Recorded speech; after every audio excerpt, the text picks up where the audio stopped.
So unang-una, kamusta na po ba ang kalagayan ng ating mga OFW, mga kababayan natin sa Middle East? Alam natin may umiiral na 2-week ceasefire, ano? Pero kamusta yung situation on the ground? Sa totoo lang po, we are happy na merong pansamantalang ceasefire. But dahil nga po doon sa epekto ng war, talagang ramdam po namin yung slowdown sa economy. Marami pong mga OFWs yung nawalan ng trabaho na at nagkaroon po ng mga kaltas sa aming mga salary. May mga specific areas pa rin po ba kung saan mataas pa rin yung risk para sa mga kababayan natin dyan sa Middle East? Particularly kasi yung tension between Lebanon and Israel ay patuloy pa rin. So, yun, tuloy pa rin yung labanan doon. Pero as of kahapon, yung mga bansa sa Gulf nagsabi sila na walang ano no pinakawalang missile no yung Iran. Kaya kahit paano ay hindi kami nakakatanggap ng mga alert. So kahit paano ay nakakatulog kami ng kahit paano ay nakakatulog na maayos-ayos. Pero so far, nakatanggap ka ba ng bagong reports, David, na mga Pinoy na affected dito, ano, or in danger sa kahit anong parte ng rehiyon? Oo, sa maraming mga bansa sa Gulf, ayun na nga. Marami na nanghihingi ng ayuda. Actually, doon sa hotline namin sa Bagong Alyansa Makabayan, ay marami nang nawalan ng trabaho. Marami pa rin yung nagpapalista ng request for repatriation. Halimbawa, particularly sa United Arab Emirates, we receive a report na nasa 300 to 400 every day yung nagpapalista para mag-request ng repatriation. Kasi even though it's just a 2-week ceasefire, hindi pa rin naman kasigurado na hindi magtutuloy-tuloy yung tension at hindi rin ganoon kabilis na makakabalik yung naging epekto nito sa ekonomiya. Dahil marami pa rin mga investors yung sabi natin mag-hold back na mag-invest. Yun na, yung request sa ayuda, yun yung marami ngayon kasi marami yung nawalan ng trabaho. So, kamusta naman po ang komunikasyon nyo sa Philippine government natin? Ano? Sinabi nyo nga, ang hinihingi ng mga migrants dyan, mga OFW, is ayuda talaga. Yung iba sa kanila humihingi na ng repatriation. Maayos naman ba yung komunikasyon sa ating gobyerno? Mabilis na rin?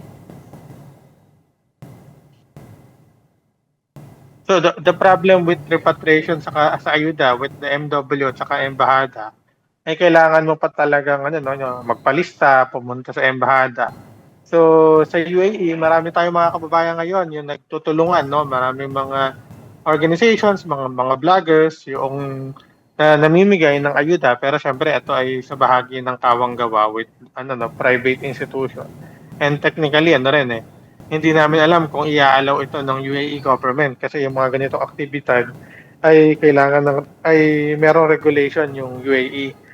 So ang hinihiling sana namin sa Philippine government ay talagang mag-reach out sa Filipino community kasi marami kaming mga report na natatanggap na ano no, maraming hinihingi mga dokumento tapos wala talagang malawak na information dissemination yung ating embahada sa MWO doon sa pamamigay ng ayuda sa ating mga kababayan.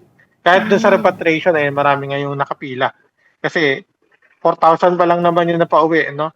At 300 to 400 yung napapalista araw-araw, napakarami yung nagiging backlog doon sa usapin ng repatriation. May naging tugon ba ang DMW, pati ang mga embahada dyan sa gitnang silangan kung bakit nagkakaroon ng backlog ano, dito sa mga humihingi ng repatriation? Ang lagi nila sinasabi ay ano no, limited pa yung airspace no at saka yung mga chartered flights. Pero sabi nga namin kailangan gawan nila 'to ng paraan kasi dapat ay samantalahin nila yung binabanggit natin na ceasefire no para maiuwi na yung ating mga kababayan. So mas ma-open na yung airspace ngayon, padamihan yung kanilang chartered flight.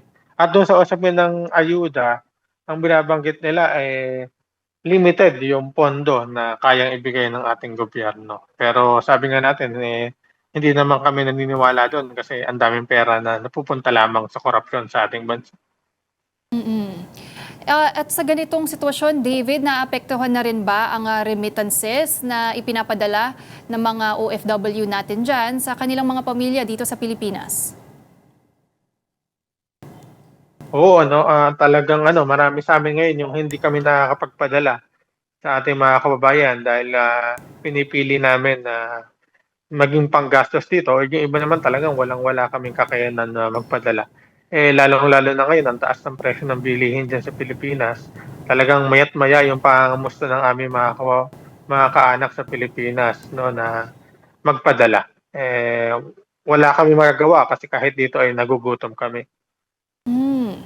So at this point, David, ano ba ang pinaka-pinangangambahan ninyo sa mga susunod na linggo, lalo na kung magpatuloy pa rin itong war na ito?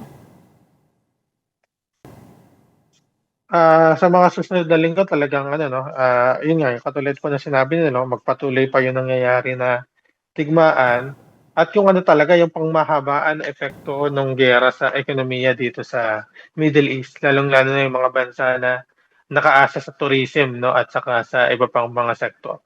Halimbawa sa UAE, Bahrain, Israel, Jordan na malaking part ng tourism ay nakaasa ng ekonomiya ay nakaasa sa tourism. Maraming mga hotel workers, mga airport workers yung nawalan na ng trabaho. So, sabi nga namin parang mas matindi pa yung epekto nito nung panahon ng pandemic 'no, na talagang gutom. Pero ngayon mas parang gano'n yung mangyayari sa aming mga OFWs. Mm. And siguro pahuli na lang, David, ano ba yung mensahe mo para sa mga kababayan natin na nandyan sa Middle East during this difficult time? Nabanggit mo, marami nang nagsa-struggle, walang makain, hindi na alam kung saan kukunin yung kanilang basic needs. Ano yung mensahe mo para sa kanila? So, sa ating mga kapwa OFWs 'no, sa buong Middle East 'no, tayo ay magsama-samang kumilos 'no, para manawagan sa gobyerno ng Pilipinas na responsibilidad nila bilang mamamayang Pilipino na tayo ay pangalagaan 'no. Tayo ay magsama-samang 'no, manawagan para sa ayuda at, kung tayo man ay mapauwi sa Pilipinas, sama-sama tayong manawagan para sa isang trabaho na nakabubuhay na magbibigay sa'tin ng nakabubuhay na sahod sa Pilipinas para hindi na tayo mapilitan na mag-abroad at mapilitan na sumuong sa mga delikadong sitwasyon 'no, na kagaya ng mga giyera.